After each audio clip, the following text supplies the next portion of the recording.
Salam merhaba oğlum. İçersin. Evi gelirse hormatly tomaşaçylar.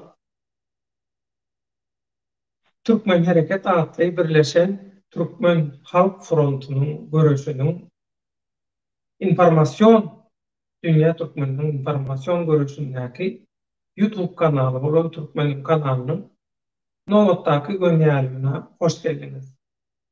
Bugün görüşüňiz ýaly biziň göňýalymyzyň mehmany Türkmen Hereket Birleşen Türkmen Halk Frontu'nun ün başçysy Akmehmet Baýharow. Bugün biz Akmehmet Baýharowyň da mehmançylykda orada bolan soň orada aý münasibetli watandaşlarymyzyň, köp sanly watandaşlarymyzyň isleglerini nazarda tutup şu gün bir sahaly gepleşik edelik.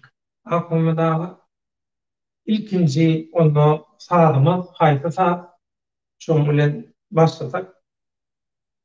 İkinci saat bir ýatlyma bilen başladyk näme? Oýnaýar. Şu 1993-nji ýylyň ýaz aýlarynda da iş ýerinde oturdum bolyn maňa jaňatda men bir iş ýarym. Ýetenleri ýatyrdyň ýa-da başlyk diýdi 6-njy gün idi, çağırýan idi, ihmançylyk edildi maňa. Men maňa diýdim 6-njy gün diýdim, çağırlardan diýjäm ýa-ni diýdim.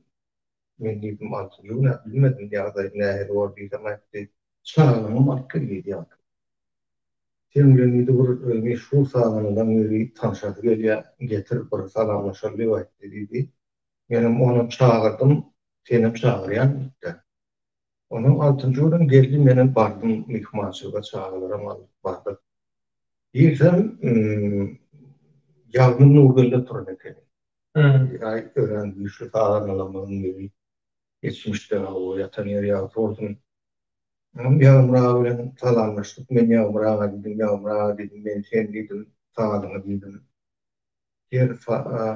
Gün saat 6-da diýdim, saat Türkmen saatları başlandy diýdim, dinleýärim diýdim. Kakam diýdim. Şora ýany men ýasamyň gapdalyna oýup dinledýär sen sağlaň diýdim. Çağır täşmedim saatlary bu durdy ağaň saatlary durdy Murat Aliýewiň saatlary göçüň saatlary o beýleki saatlar men oğlumdan dinleýär idim. Men öňe şahsen tanış olan diýsem onu oturduk bagatdyk nahary. Bolup ine saata geçdik. Ýa-da men haýy saat çap bereňi toratda. Aýdym, şeýle diýdim. Mene diýdim bir soğuwan çap berýän boljakdy maňa diýdim-de. Men öňüňde bir ýol sağlamdan bir şalaýan bir saat ýa-da bolýar diýdim. Bir saat çap berýän birinden şu yemeğe geçti de Yusuf'u gelip başladı yankı sağladı.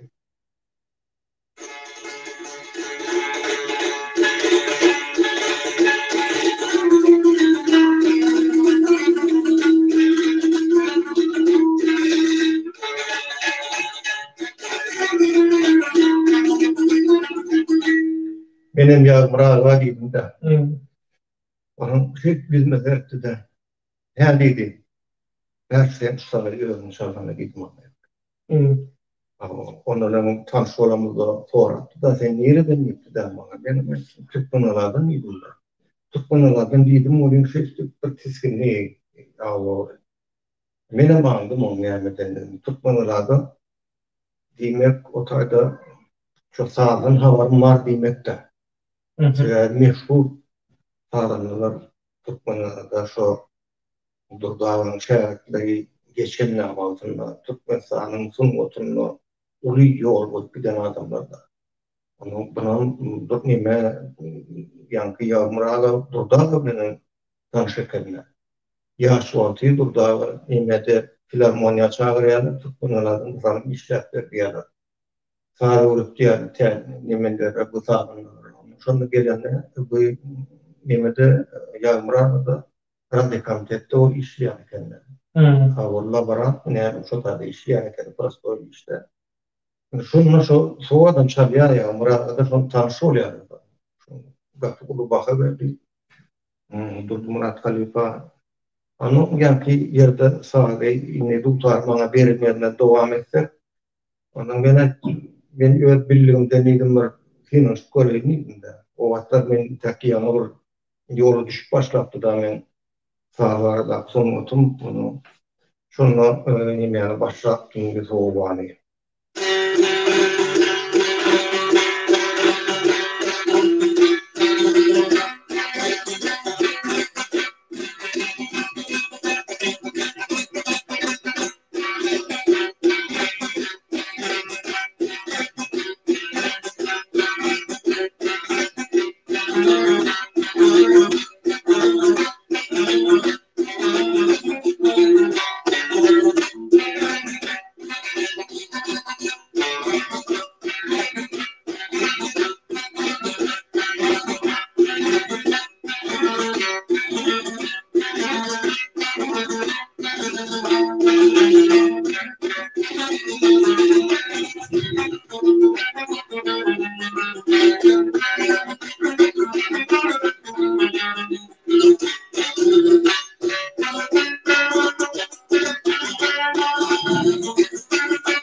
O şeyde mesela yağmur ölülen yağmur ölen tanıştık. O sonra o men daha kemilleştirdik. Murat Halifa men Halifa'm durdan şagirdi. Yatan edebiyat oldum şu. Ramazan bunları oraya liyas geçenleri. O durdan yatan edebiyat formu hem bütün içinde alınılan. O yatan edebiyat formu iman hem rahatın imek isteyen. O yumuşak gımmatlı yatlama, haripaları yatlamak, onu da Türkmenin sunuatı tutar bilen, ömrünü tutar bilen adamları yatlamak mümkün ölen mukaddes avı. Şeylere şu, yağmur oluyor, ben tanışmak. Ini bu tutar bilen bağlanşykly türkmeniň milli saglygy, tutar bilen bağlanşykly her kim bir zat diýe. Hı. Onu inni sizin öz pikiriňiz, garaýşyňyz bir tutary tanatmaly bolsa, Hı. tutary tapagy ýok bir türkmenistanlylar bolsun ýa umumyň dünýä tanatmak üçin bir tutaryň ähmiýetini, gelip çykyşyny, nämedigini tanatmak üçin iň dogry sözler, iň dogry analiz garaş nämetide bara tutar gaty-gadyma ortak bolmaly. Şoň üçin indi tutary tanat diýilende siz näyi tanadardynız tutar?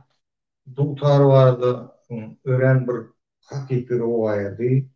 Men şu 2016-njy ýylyň 18-nji dekabryna Moskwada geçirilen halkara neme gatnaşynda eşitdim ben. Özüm şonu eşitip galdym. Şon halkara ýarş diýseňem bolýar. Ama şonu gatnaşdyk. Halkara gurullar var. Şu taýda gitara da var. O taýda tarama beýleki gazaklan sagyrlary, bu kadmyklan sagyrlary, kırgızlar var. Taýda hemme sagyrlardan gatnaşdylar. Mongoliýadan ama Wengriýadan ama Orsiýanyň balalaýkasyna şeýle wat boldy gatnaşdylar. Şonu näme alyp barajy näme diýdi. Şu diýdi tarly sagyrlaryň çykyşynyň rowaýaty şeýle diýdi ýa-ni. İlki diýdi. Şol nemede bir esirni giri ýaýynyň nemesi var, tary bar. Şonu kapyp oýnap oturup birden şo bulagyna bir saat gelýär, täsir. Şo nemeden şoň taryna. Odan gelki ýene bir tar çekýär bu nemesine. Ýaýyň şo gapdaryna, ýene bir tar çek. İkisinem kapyp görýär. Olsa verýärdi. İki tardan. Şondan soň şu iki tany tary ýürüte bir ağaçadak ýalyndy, şaňa bu nimeni kädisini känileşdirip şeýdip ağaçadak şu iki tar dutarda. Adam dutarda, iki tarda. Şu dutar diýmek, dutar, iki tar diýmek de. Şol sady guraly tutar bene melgeliä bu neme sağlı bolýar şoňa tar bolýar. Diýmek bu hemme sağlı gurularynyň başy türkmen tutar bolýar. Bu diňe bir tutaryň we türkmen sunnatynyň örren gadymdygyna anlatýar bu türkmeniň gadymlygyna anlatýar. Türkmen halkynyň gadymdan bäri barlygyny we onuň sunnatynyň barlygyny anlatýar. Halk diýmek näme? Halk diýjek bolsaň, ol merken sunnaty olaýmy göz açdy. Göz açdy, dili bolmaly, dilinden sunnaty bolmaly. Sunnaty o döwlet häkimet diýilýän prezident diýilýän soň çykanlar. Dünýä adamlar gelýärmi? Şo adamlar bilen akyp paýpas soň kämilleşip sunnat gelýär. Şo sunnat gelen mahaly şo Türkmeniň ata babasy geçmişde şu iki tarym tutardygydan bolmaly azap edýän we şu rowayaty ýa-ni bizim şu saat gurulmagyň taryhyna da bakýar. Täbi du iki tarda tarşalýar Türkmen çalýar. Diýmek bu atyň üstüne oturan adam bu Türkmen bolmaly. Tutaryň hasaby da başgasy da beýlekiler. Inni şu sizin tasarrufda gelip gördüğünüzde şu halkara yığınaklara, bäýteşiklere da gatnaşdyňyz. Umumyň köp milletli barykçylar ýa-da şäherde, ýurtda ýaşap gördüňiz. Başga milletler şu tutar ine köp 3 milýonda zatda festivallar bolsun, bayramçylykda bolsun, ýa radio, telewizion zatlarda çykyş etdirýärler. Çykyş edýän özüňiz. Şu başga ýurdun, başga milletiň adamlary tutary görenni, eşdenni şoňa näme diýerler? reaksiýa berýärler. Şular ýalyky onuň şular ýalyky sizde bir üýtgüçük täsir galyran bir waka bolan meselen bir dutary ilkinji gören adamyň bir täsin reaksiýa berişi ýaly. Şular ýaly. Bolly ha şey bir ullukan bir festival boldy da ondan 3 kilo bol. Ana şo ýerde şu akşam çağırdılar. Akşam saat oralary ama dinlenecek film gelmediler de. Ben geldim ondan sonra yürüyüşe bir gitarda saat çalan adam gelerek yani bir demeden İrlanda'dan hem aydınlaydı hem saat çalıyor. Edir şu bir dullarda çalışmadı abi. Gitarda şu gitar şey çalıp aydınlaydı oturup da. Ondan benim böyle anlatıyorum onu ayıp bir nerse dinlediler İngiliz dilini ayıttı.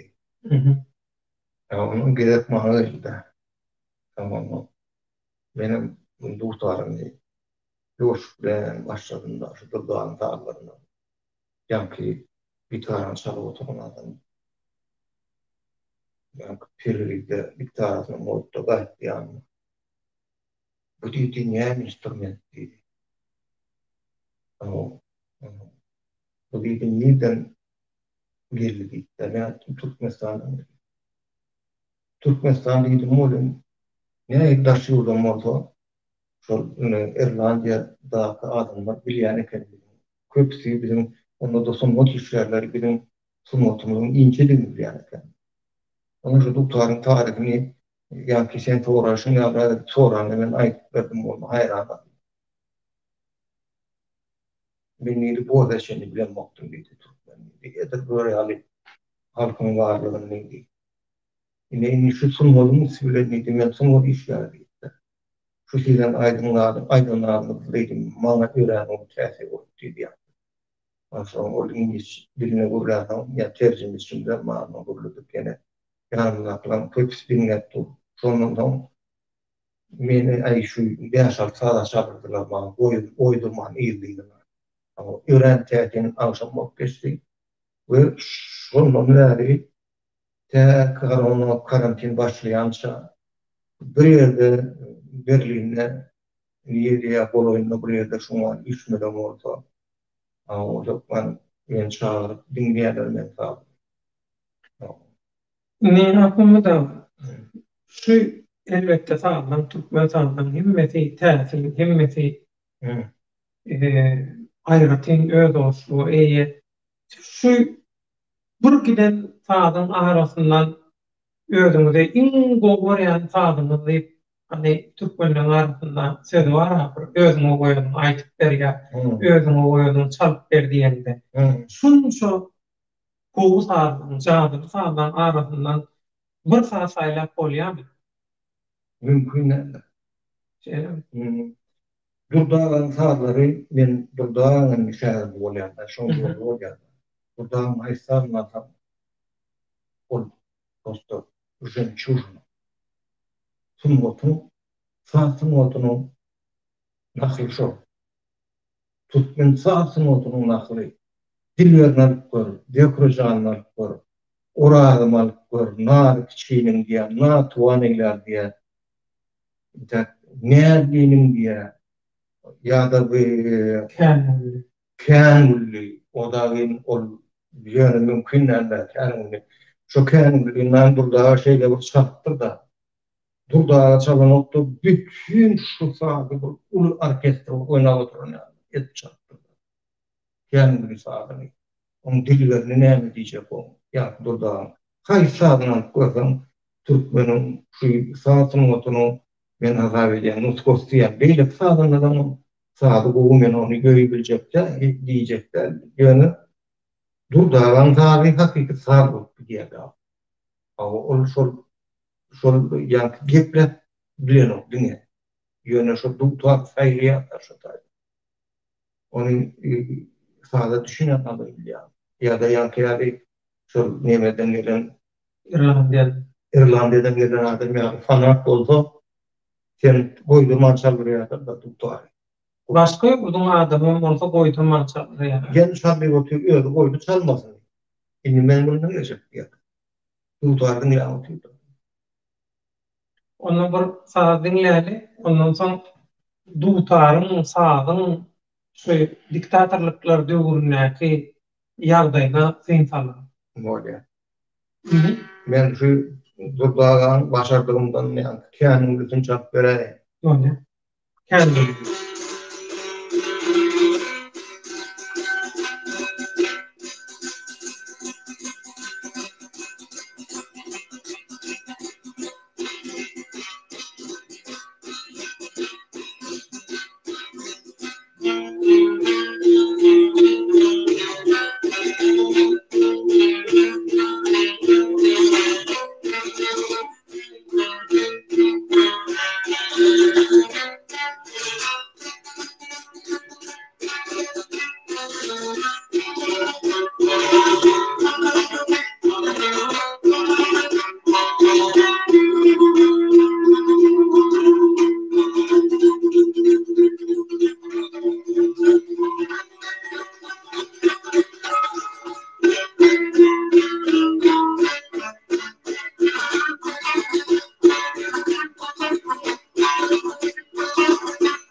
Oğlum ne bilgimi diýaly durdum rahat.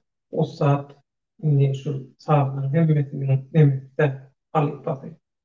Ne köp bu Türkmen halypalarına berediýän bolan köpsi durmuşda yeter yetmez. Bir onu da ýa-da iňandan garyp umuman bir iňana arka ýaşap geçen adamlar däl. Ýöne şu şeýle kynçylykly durmuş şertlerine de şu realyky ata ajaýyp sagazlar, eserler, ösüşler bize miras boýup giden adamlar şu. Inni şu Türkmenistan döwleti garaşdyrylygyny alandan soň şu neçeni geçen döwürde umuman şu diktatorlaryň döwründe Türkmen sagynyň ýagdaýyna dutaran galy berse Türkmen sunuwatynyň ýagdaýyna näme bahar? Döwlet şu bir neme gelse de bu döwlet Rıfkal el-Hadiliye, Rıfkal el-Fehim diye de şoňu. Şu Niýazow prezident olup gelmedinden birinci sekreter olup geldi de. Şu Niýazow geldiğinden başlap Türkmenistan'dan Rıfkal başladı. Niýazow ondan basymynda prezident aýladylar.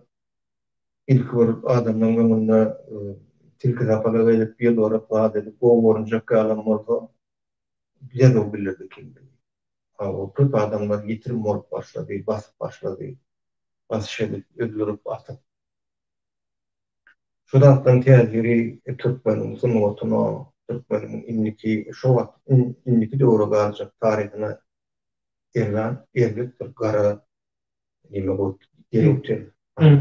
Şoň goýup gelipdir da, sebäp näme diýende Niýazow gelip aýryldy diýdik bolan buň ýerden gelen şo Niýazowyň nemesini dowam edip oturda ýolundy. Onu dowam etdirýänler şol bilýärler şu Türkmenleri şu taryhyny bilmesin diye bular diye. Görmen näçe ýaşap şu dutaryň Türkmeniň dutaryny haçan görenler şonu bilip galdy. Näçe ýaşapdy?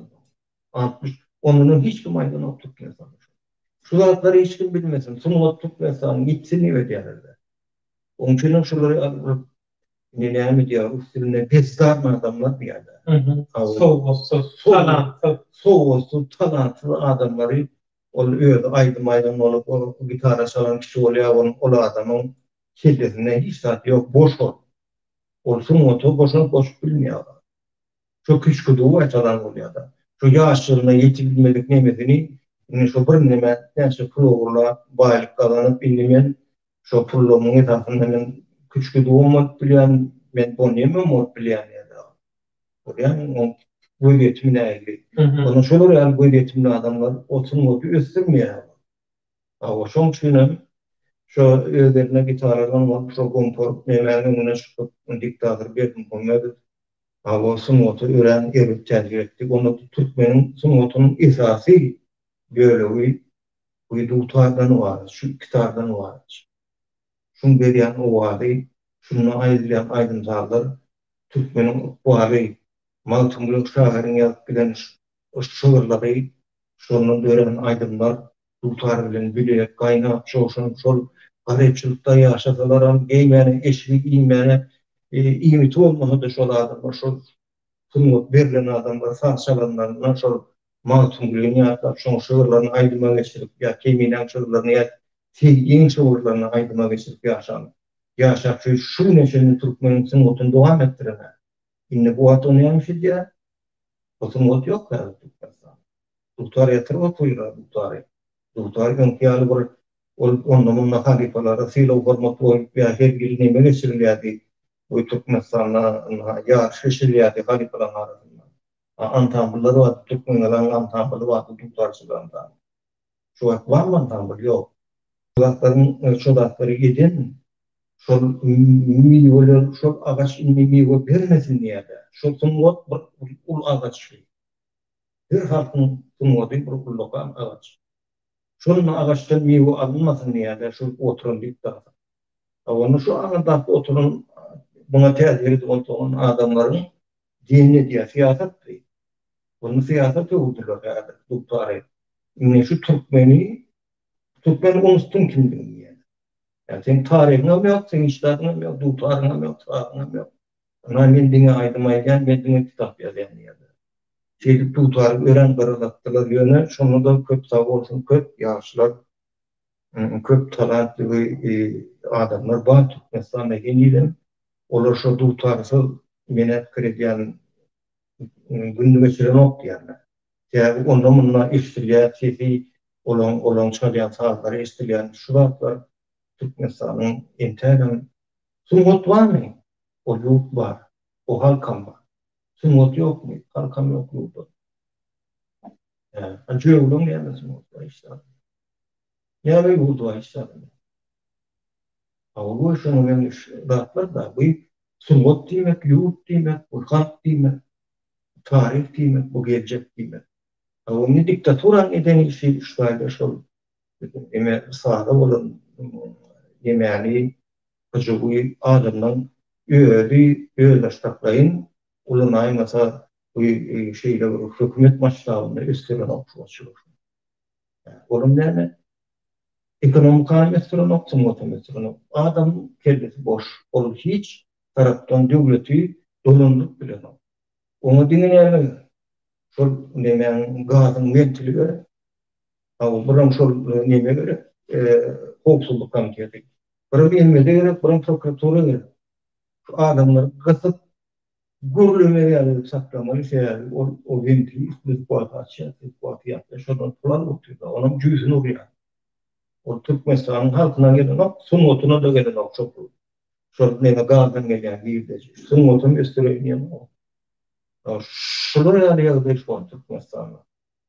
Bu demek Türkmenistan'ın yolbaşçıları, indi yolbaşçı Timothy Ged Muhammed Oğlu, sani yolbaşçı, yolbaşı o da. Ni şu adamlar şunu kılanı, şu sunmutı yıkmak istiyorlar. Ekonomik kanalları yıktılar, hak kuğuları yıktılar. Şimdi sunmutan yıktılar, onun yankı diyanı yani oluyor. Sunmut yok mu? O halkam yok, o yurdum yok oluyor. Ben şeyle fikir edeceğim.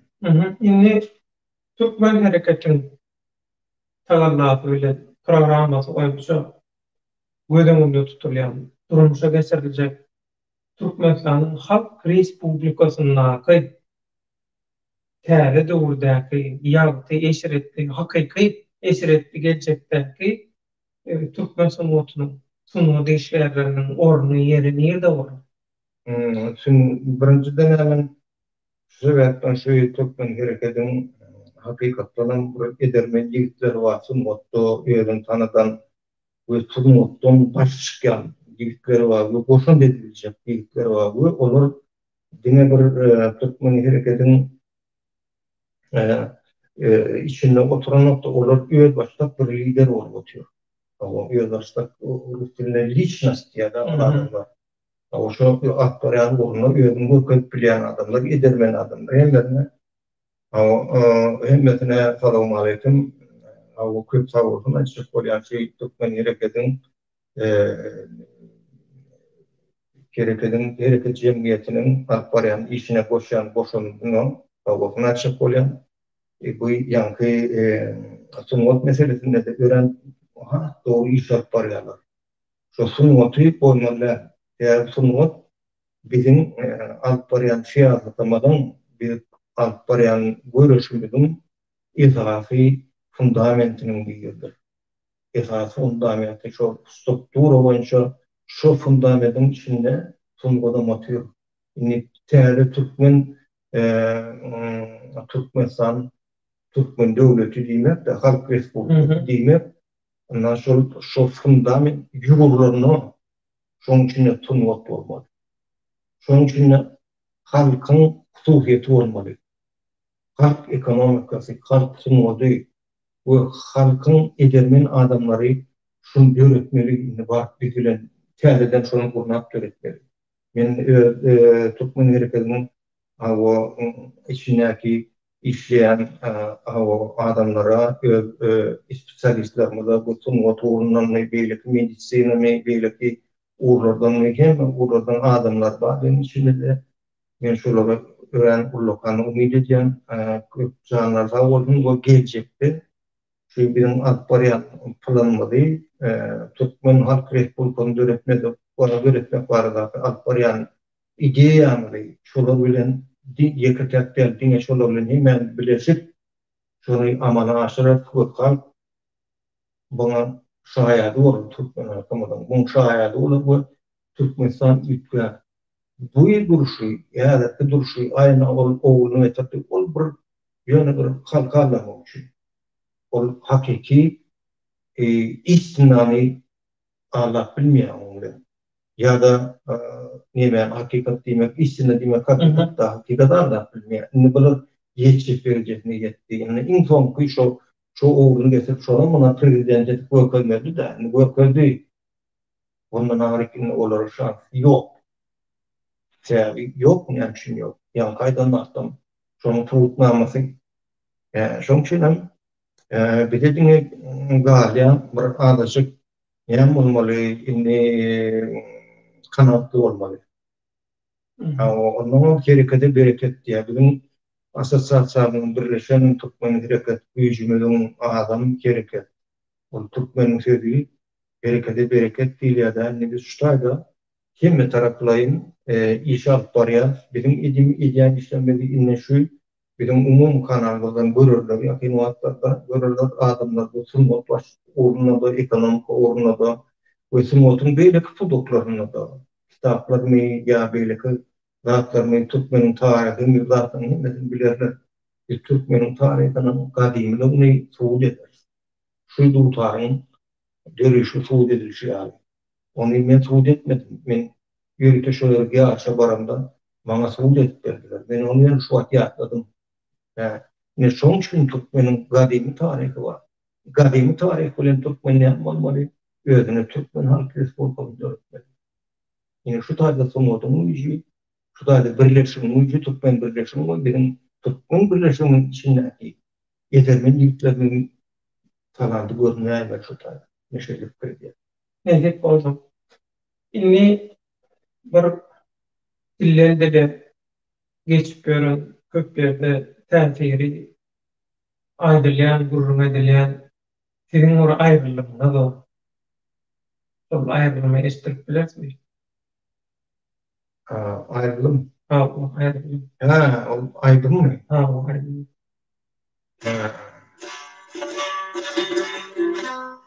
Antingen skulle en bra try åt en lång.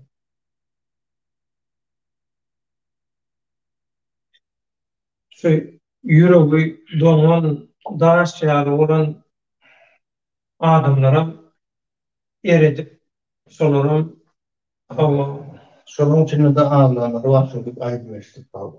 Son için ayrılımları estireli olur. Ağladım. Ağladım. Ağlar. Ağlar.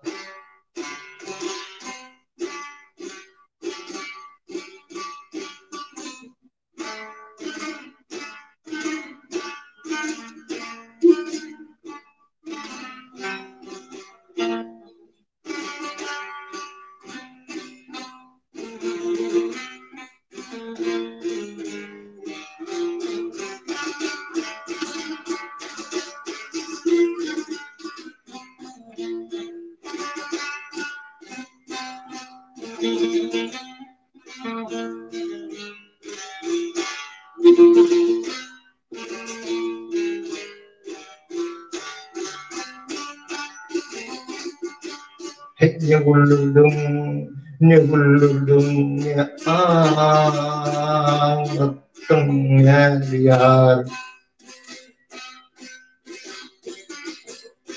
Vaktiyenim ya, adıma hep ağlar.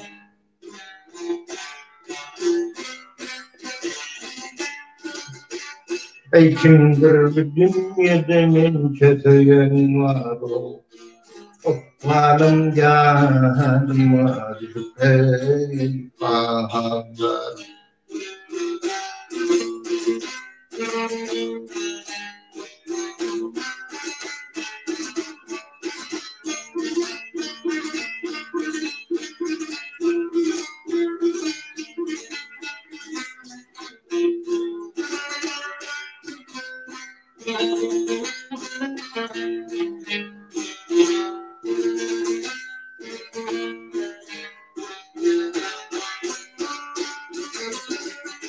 Onunla kuydu, şu adını kıydıvın.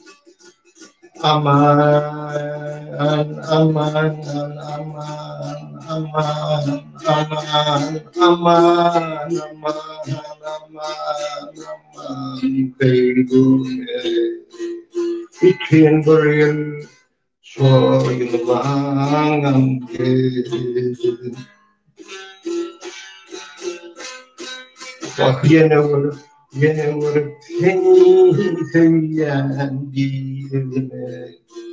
Yananım yanma ey ağlar.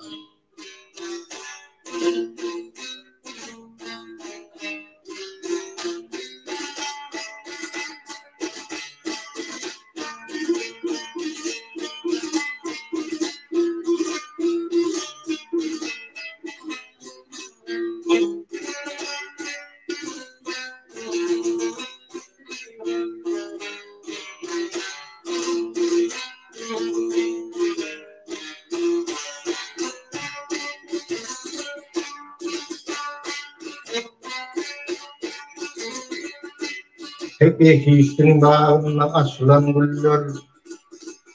Aman, aman, aman, aman, aman, aman derler. Bak beni koyar gibi gören.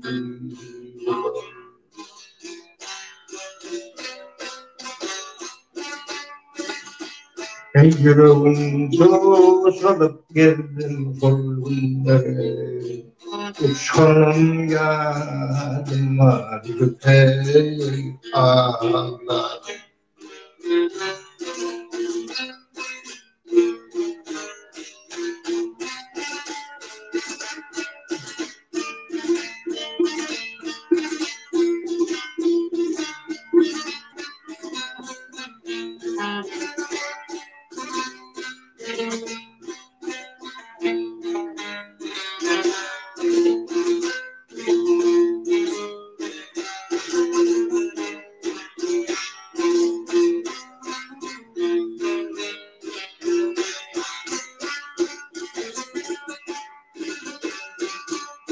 Hey kimdir bu dünyada men şöhret var. Aman, aman, aman, aman, aman, aman, aman, aman, köyün var. Akvadan gel, dinlenin köyün var. Ayfım ak Muhammed, ayfım ak Muhammed, nide söyleyin yâre. Uçağın yadıma düşüp ey ağlar.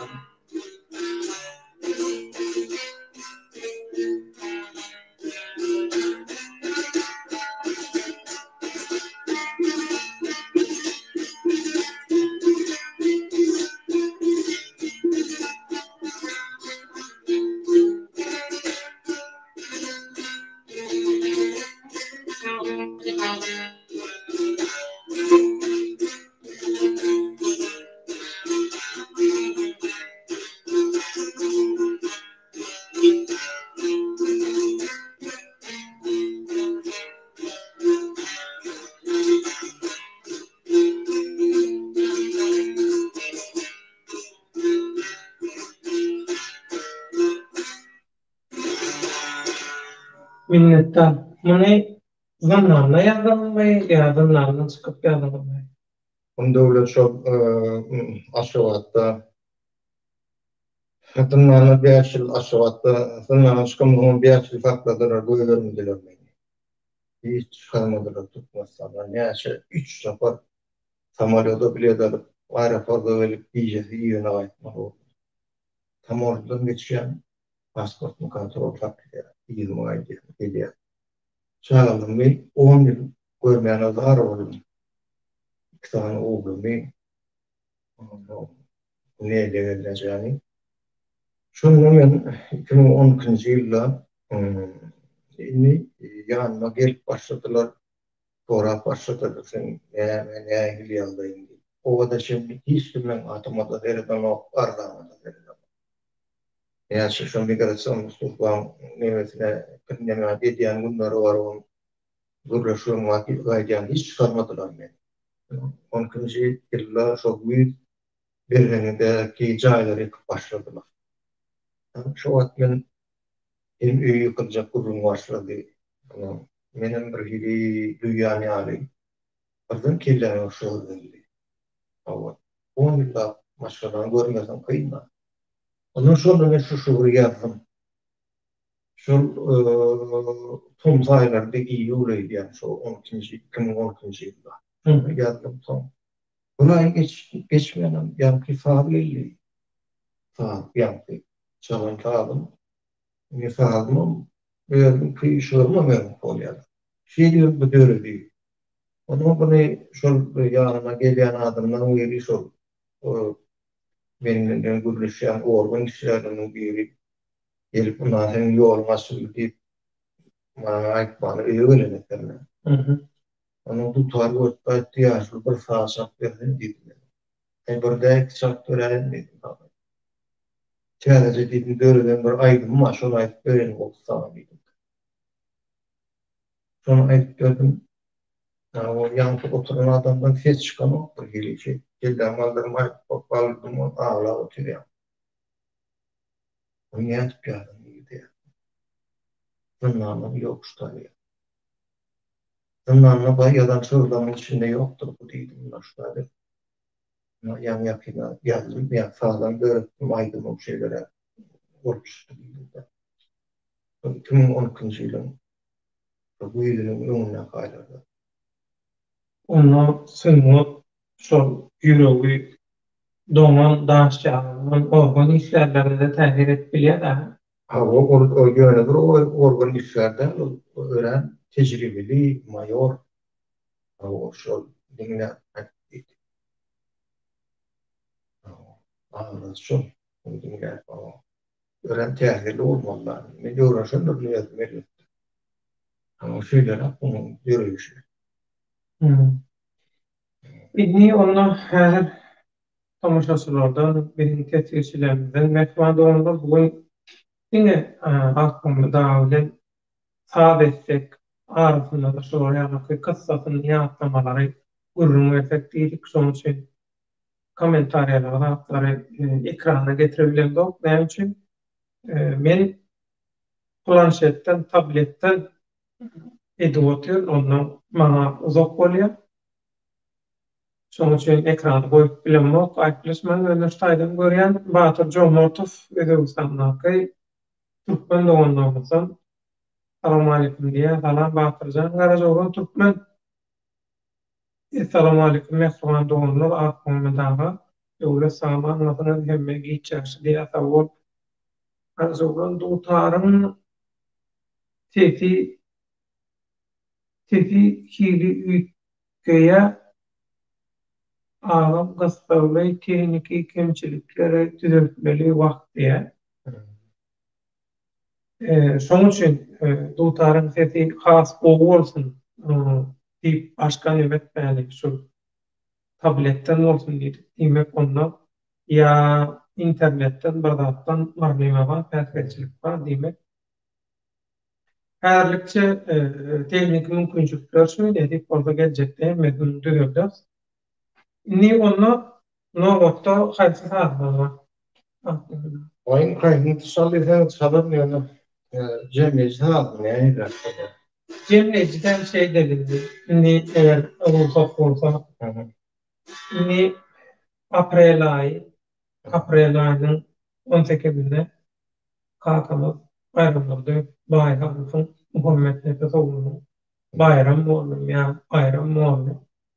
Son dünyadan öteli o yatan yer yağıtı olsun. O yine var onun kumundan yeni şeyle olayım. Onunla kalkamın gogoreyen, kalkam bayramın gogoreyen sağlarının birine çaladı. Ondan sonra ejem pagyryň şu orada günlerde güwelerek aýlar. Araçylygyň käkliň aýy. Ondan ejemden gowy görýän taýlaryň birini çapar. O diye. Ondan sonra cemleyici ta deyden cemleyici ta.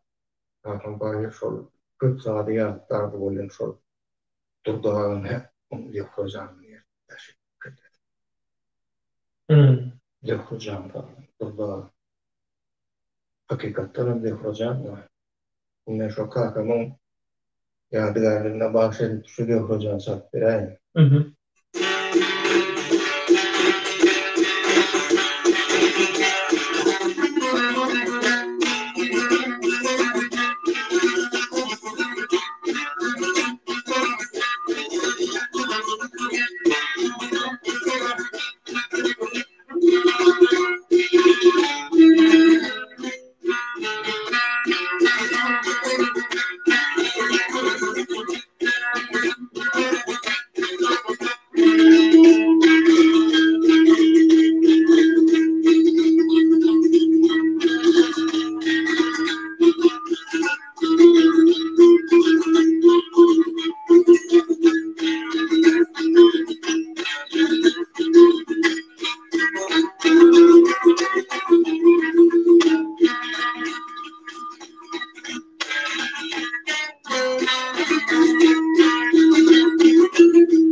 Tamam. Yani Ece'nin bu varyantı vardı. O adına ayna diýerdi. Şonu Ece'nin o kişi de onu bilen gılamıklap yatır kalır. O diğerler bunları Toplar sağ çalırsan aşırı bir yerde. Ondan sonra gece mağdurun öyle. Ondan sonra Çardağ bilen ha? ha, Hı. doğan ölen hava karanlık yatıyorlar ondan. Şu tayda o odanın sağdan çağırıyorlar. Bulan gelip ayna çaktır ya. İşte aslında ya şu halde ya. Yine şunu men tarafı öğrenelim. Esası peydası, esası moğolun, birinci moğolundan gece.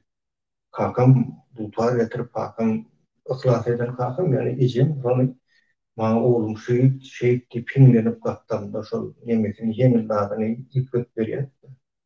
Ama şu da şu yankı yemi gururuna da şu rivayet onu gecen gidip şu var saat o gören oldu şu aynen ne şey geçip rüyadan çıkarın ondan o yerine şunu bu için şunu öğrenelim şu yaşlıktan öğrenelim şu aynen ama ondan sonra hasta o termileştirip son geceme çarptı de geçen bağır vakti.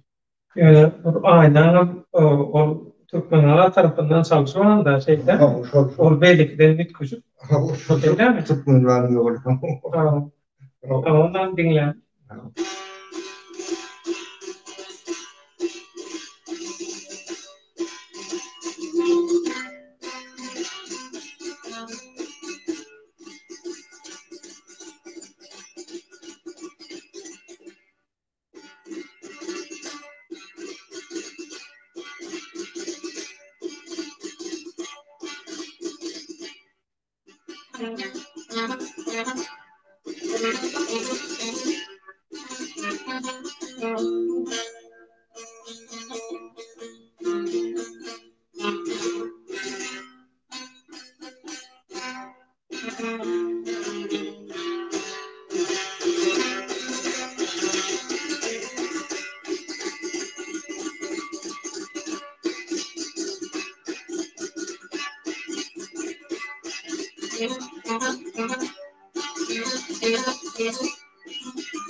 İnanla cemleyici tazeleri ama bilişim yani o diktatörlükler dövründe kaynatan halk köp zatdan mahrum öldü. Esasana milli ruhunun çeşmesi, sumut, aydın, sağ ruhu ganatlanmayan, şol şükür başın gidip, bir urs meselesini gidip, eka jözde dutar bilen, sağ bilen, yarış bilen çözüp geçirýärler. Şol oraya inni köp yaşlar Türkmenistan'ın içinde, Türkmenistan'ın daşında, diňe Türkmenistan'da däl, İran'ın golasyndan alan Günorta Türkmenistan we Türkmenistan. Ondan o anlasynda tutuş bizim bu servet yakamızda Günorta Türkistan ile şol sebepde bizim Oğuzhan tarafta da Kırgızistan ile Oğuzhan'ın Ağavlan yerlerine Orta Türkmen bir şeyle kasabalar 12 milyon gowrak Türkmenistan'ın daşynda birinki ýaly. Häzirki Türkmenistan'ın resmi diline gürleşen türkmenler bar. Onların bular bilen ýaşlar Türkmeniýa dugtara bilen. Awaplara nähili maslahatymyz, ünlüğümüz we sağlanan jemlädi. Türkmen doğumlamız o Afganistan'da yaşayan, İran'da yaşayan belki bütün dünyanın yaşayan Türkmen doğumlamız yaşlara içecek tekliyim.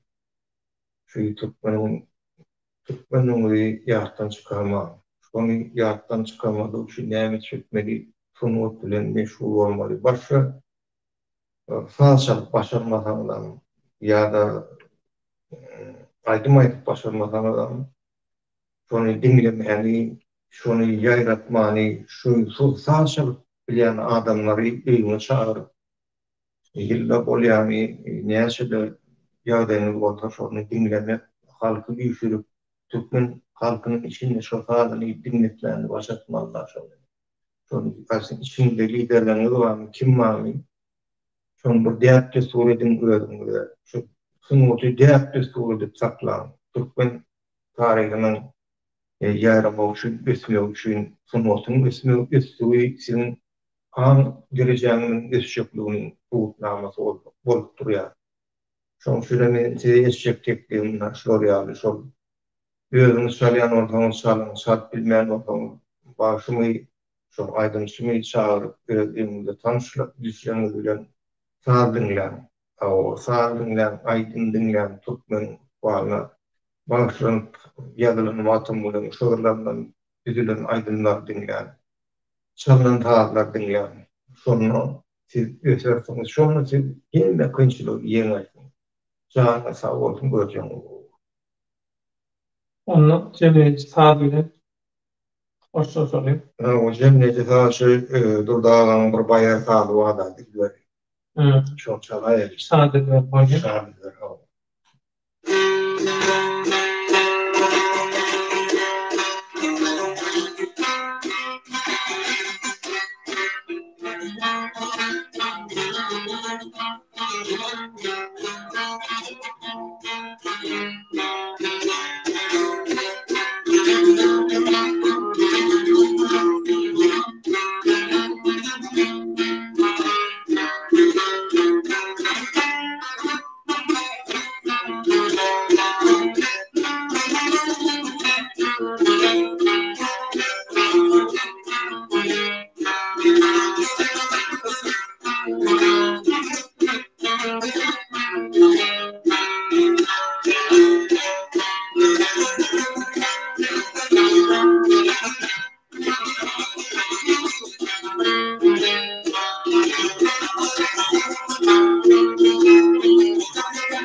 Ulukan tanıyan sertli minnettarlık.